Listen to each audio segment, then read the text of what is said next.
tarde, eu sou Cláudio Nazajon, sou empresário e sou investidor. E neste programa, o meu objetivo é compartilhar experiências à frente da Nazajon e de uma dezena de outras empresas que eu ajudei a construir para ajudar você a aumentar o valor das suas próprias organizações.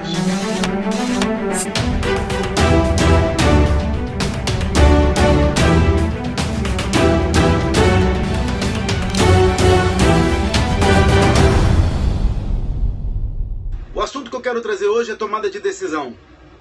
E esse assunto vem à tona porque recentemente um amigo meu decidiu migrar para a Austrália. E isso não seria nada demais, tem muita gente que decide migrar de país. Mas essa é a terceira vez que ele decide migrar. Então, na primeira ele veio para o Brasil, depois ele foi para os Estados Unidos e agora parece que não se adaptou lá, vai tentar a vida na Austrália. Essas decisões são decisões grandes, normalmente consomem muito tempo nosso, né? Ninguém muda de país de uma hora para outra, quando não é obrigado a fazê-lo.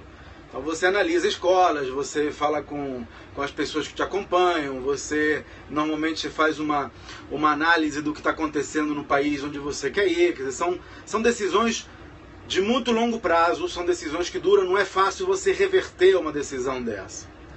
É diferente, por exemplo, quando você vai comprar uma pasta de dente. Você chega na farmácia, quer comprar uma pasta de dente, não tem a marca que você costuma comprar, então você fica decidindo entre 3 outras marcas que você não conhece. Gastar mais de 5 minutos com isso é bobagem, porque a pasta de dente, primeiro, que é uma coisa razoavelmente barata, então o pior que pode acontecer é você ter que jogar essa pasta de dente fora, e mesmo se ela for muito boa, vai durar uma semana, 15 dias.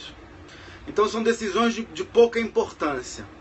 E esse é o assunto que eu quero trazer hoje, porque eu vejo muitas vezes pessoas que ficam perdendo muito tempo e energia, não só tomando a decisão, decisões que não mereceriam todo esse esforço, mas principalmente depois voltando a elas. Tem um conhecido meu que, seja qual for a decisão que ele toma, ele volta depois: será que eu fiz certo? Eu devia ter feito aquilo outro, isso será que vai acontecer? Então, assim, pessoas que ficam tomando e retomando as decisões, elas perdem muita energia. Às vezes vale a pena você perder muito tempo numa decisão, como por exemplo quando você vai mudar de país. Mas às vezes, a maioria das vezes, as decisões não são tão drásticas, elas podem ser revertidas e principalmente elas não têm tanta importância quanto o tempo ou os recursos que você dedica a elas. Então a minha dica de hoje é: não perca tempo além do necessário. E aí, como é que você sabe quanto é o necessário? Normalmente a tua intuição está certa. Se você tem certeza sobre uma coisa, vamos em frente. Se você não tem certeza sobre uma coisa, então conversa com você mesmo para tentar descobrir qual é a melhor solução, qual é a melhor decisão ante aquelas circunstâncias. E a dica principal aqui é: coloca uma data limite. Pode ser um dia, pode ser uma hora, pode ser uma semana, mas estabelece uma data limite. E chegado nessa data limite, você toma a decisão. O medo paralisa. Às vezes as pessoas têm tantas opções e não sabem analisá-las, ficam perdendo tempo para tomar a decisão correta, para não errar. Qual é o problema se você errar? Sabe, não tem problema de errar. Às vezes, na maioria das vezes, o erro não é tão custoso. Então você perde mais tempo decidindo muito todas as coisas do que errando de vez em quando. Eu anotei algumas coisas aqui sobre esse assunto para não esquecer de falar. Primeiro, a profecia. Risco de profecia autorrealizável. Olha só, às vezes você fica em dúvida com a tua decisão. Assim, você contratou você está em dúvida entre 2 pessoas. Vai contratar 2 pessoas e fica em dúvida e acaba contratando uma. Você pode contratar uma. E aí é comum o cara dizer: poxa, será que se eu tivesse contratado outro? Será que... Ninguém é perfeito. Então o fulano que você contratou e o fulano que você não contratou, ambos iam apresentar seus defeitos ao longo do tempo. Então você ficar se perguntando o tempo todo se você deveria ter contratado o outro, só serve para minar a posição desse que você contratou. É o que a gente chama de profecia autorrealizável. Quer dizer, o fato de eu não confiar de que eu fiz a decisão correta contratando esse cara que eu contratei, faz com que eu o trate mal, com que ele se sinta inseguro e tal, e acaba que ele rende pouco e acaba que ele vira mesmo uma má decisão. Ao contrário, se eu tivesse colocado todos os meus votos nele, se eu tiver demonstrado confiança, se eu demonstrar segurança naquela decisão, a tendência é que ele retribua essa confiança com confiança e a coisa funciona num círculo virtuoso, em vez de um círculo vicioso. Então esse é o primeiro problema de você ficar revisitando as decisões o tempo todo, que é a possibilidade de uma profecia autorrealizável. Segundo, o que você tem que pensar, quando você fizer as suas decisões, é quanto dá para voltar atrás, né? Qual é o custo dessa decisão? Se é uma decisão de mudar de país, que você vai mexer com a família inteira, vai largar emprego, vai vender propriedades, etc., então realmente exige um cuidado maior com essa decisão. Se é uma decisão de trocar de carro, cara, daqui a 3 anos você está trocando de novo. Se for uma decisão de trocar a pintura da parede, daqui a 1 ano você está pintando de novo. Então há algumas decisões que podem ser revertidas. Essas devem demandar menos esforço e liberar a cabeça para outra coisa.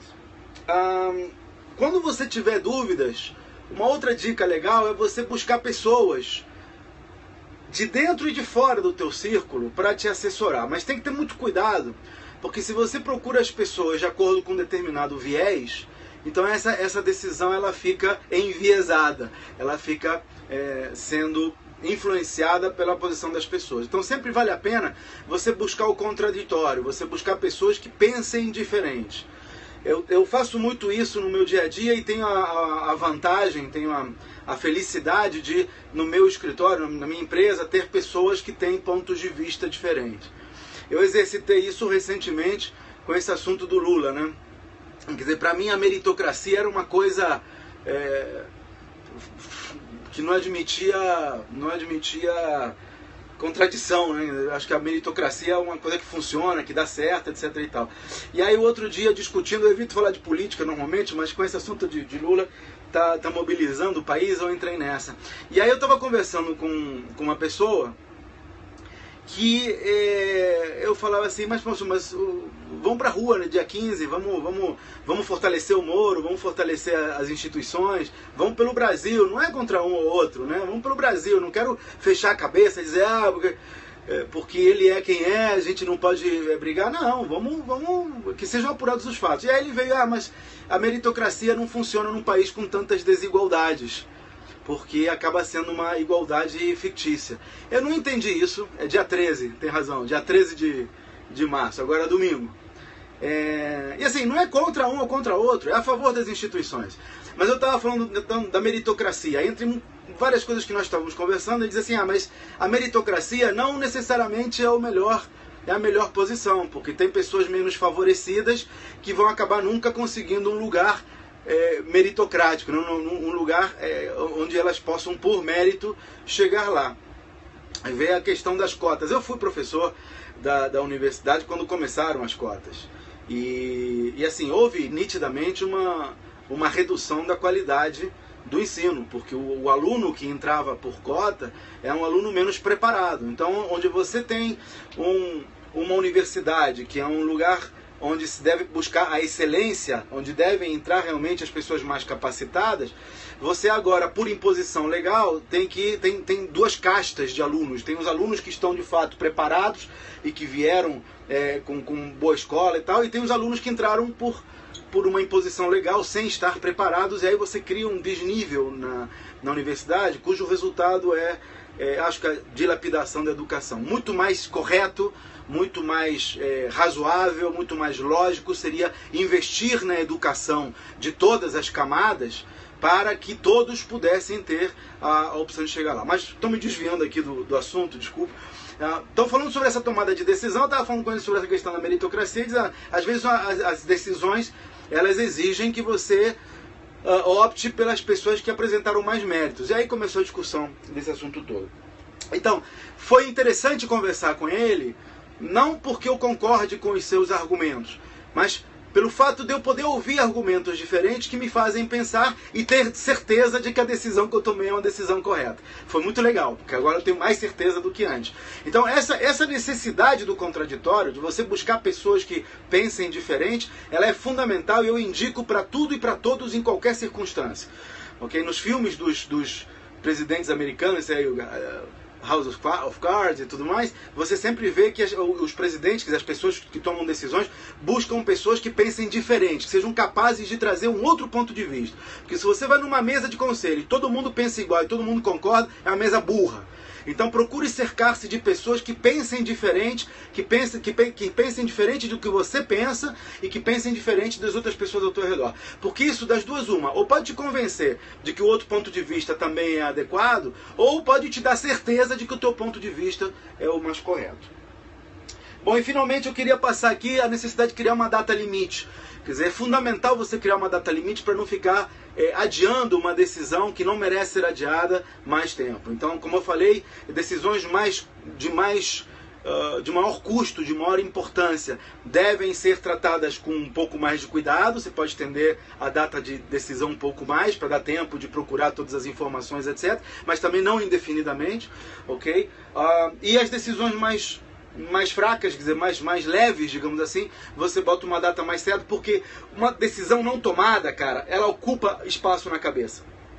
Não parece, mas ela ocupa espaço na cabeça, o nosso subconsciente, o nosso inconsciente fica ruminando essa decisão. Então é importante você colocar datas limites, tomar a decisão, não volta a ela imediatamente. Se você quiser, revisita essa decisão daqui a 2, 3 meses, mas não fica pensando o tempo todo, será que eu tomei a decisão certa, etc, porque não funciona. Bom, eu quero finalizar aqui com uma ferramenta. Vou dar uma ferramenta para você fazer uma tomada de decisão. Quando você tem uma decisão que você não está certo sobre ela, uma coisa que você pode fazer é utilizar o método dos pesos das notas ponderadas. Então, o primeiro passo é você fazer uma lista dos itens que são importantes para essa decisão. Então, por exemplo, vamos pegar uma decisão tipo trocar de carro. O que é importante no carro? Importante no carro é o preço, importante no carro é a economia, importante no carro é o conforto, importante no carro é o tamanho, se ele vai caber na minha garagem. Então você vai botando todos os itens que vão influenciar a tua decisão. São itens que influenciam, que são relevantes para você. Ok? Bota primeiro todos a favor e depois todos contra, ou todos contra, depois todos a favor, ou mistura, não tem importância. É só você saber os que são a favor e os que são contra. Ok? Segundo passo, depois que você tiver listado todos os teus itens, é você dar peso a eles. Tá? Qual é a importância desse item com relação aos demais? E aqui o segredo é você trabalhar com uma escala de 0 a 100, sendo que a soma de todos os pesos tem que ser 100. Tem que ser 100. Então você vai botando um peso aqui, 10, 20, 30, 40, por exemplo. A soma tem que ser 100, ok? Então, se você quiser, você pode juntar vários itens. O importante é que você tenha uma lista de itens com os pontos de influência na tua decisão e no final você soma, tem que dar 100 o valor dos pesos. E depois você então dá notas a cada um desses itens. Notas em reais. Se for um assunto envolvendo uma compra, por exemplo, você pode dar notas em reais. Então, no caso de preço que eu vou gastar, o preço é o preço da compra mesmo. Aqui você bota o valor em reais daquele preço. Eu vou comprar um carro, qual é o valor do carro? Pum, é ali. Tá? Qual é o custo que eu vou ter de manutenção? É o preço em reais. Agora, por exemplo, prestígio. Digamos que prestígio seja um item importante para você comprar um carro. Quanto custa o prestígio? Então, nesse caso, você vai procurar uma alternativa. Quanto custaria uma alternativa que me desse o mesmo prestígio? Então você pode comprar um Fiat Uno comparado com uma Mercedes, mas então você compra um Rolex. Quanto custa um Rolex? Se é por aí. Ou então a alternativa é você passar a andar de Uber. Ou então a alternativa é você ter um motorista que te leve... Então você procura alternativas que te deem o mesmo benefício. Nesse caso aqui o prestígio, pode ser a comodidade, pode ser o tempo, enfim. Procura alternativas que te deem o mesmo benefício e vê quanto custam essas alternativas e é isso que você vai botar aqui do lado. Ok? Você vai botar o valor de cada um dos itens que você utilizou para fazer a decisão. Depois o que você tem que fazer é multiplicar e somar. Então, os itens que são a favor, você soma mais, você multiplica, então 10 vezes isso dá tanto, 20 vezes isso dá tanto. Os itens que são contra, você diminui. Não, por isso que é mais legal você botar os positivos primeiro, os negativos depois, mas não tem importância, você pode fazer em qualquer ordem. E aí você vai colocar os valores multiplicados pelos pesos, vai achar o total ponderado e aí vem a soma. Se a soma for abaixo de zero, então não vale a pena você tomar essa decisão por esse lado.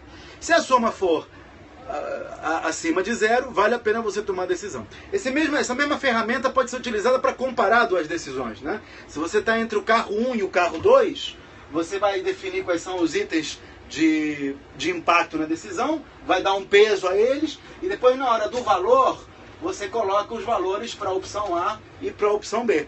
Então o carro A tem um valor X para isto, para aquilo outro, o carro B tem um valor Y para isto, para aquilo outro, depois mesma coisa, você multiplica o valor pelo peso, acha o total e vê qual dos dois tem o maior valor final. Isso é apenas uma ferramenta para tomada de decisão.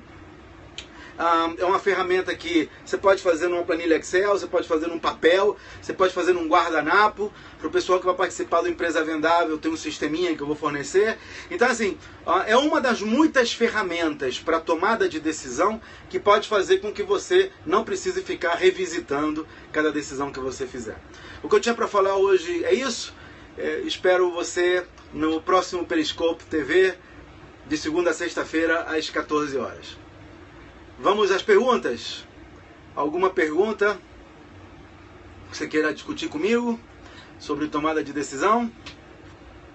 Ok, pessoal. Então, não tendo mais perguntas, eu encerro por aqui. Lembre-se, de segunda a sexta-feira, 14 horas, dicas de gestão empresarial ao vivo. Se quiser acompanhar no meu site, claudionazajon.com.br.